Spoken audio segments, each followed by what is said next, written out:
L'entourage, c'est fondamental. L'entourage détermine à 99,9% ce qui sera ta vie. Je vais te donner deux exemples. Le premier exemple, on va supposer qu'on est des rats. Bien évidemment, on n'est pas des rats, mais c'est pour le besoin de la compréhension.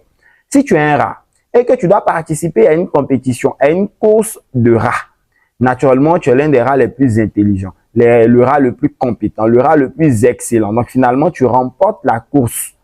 La question est de savoir, est-ce que parce que tu as gagné la course des rats, tu vas automatiquement devenir un chat, un chien, voire même un lion? La réponse est tout simplement non. Parce que même quand tu es le meilleur d'un environnement qui est médiocre, quand tu es le meilleur, le plus fort d'un entourage qui est faible, automatiquement, tu demeures une personne faible.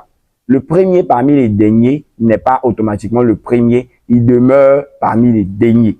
Voilà pourquoi tu dois comprendre que ton entourage détermine en grande partie ce que tu deviendras. Le deuxième exemple, c'est imagine que tu prends une serviette qui est propre et tu mets cette serviette propre-là dans de l'eau sale.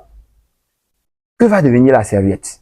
Bien que l'état de la serviette était propre, parce que tu as plongé la serviette dans de l'eau sale, la serviette automatiquement va devenir sale. Et si tu presses de cette serviette de l'eau, tu remarqueras qu'il sortira de cette serviette-là de l'eau sale. Parce que l'environnement domine toujours la volonté. L'environnement social dans lequel tu évolues, tu ne le choisis pas nécessairement. Mais une fois que tu es conscient que l'environnement dans lequel tu es, les gens que tu côtoies ne participent pas nécessairement à l'atteinte de tes objectifs, tu dois pouvoir prendre une décision qui est radicale, notamment supprimer un certain type de personnes de ton environnement et intégrer un certain type de personnes dans ton environnement.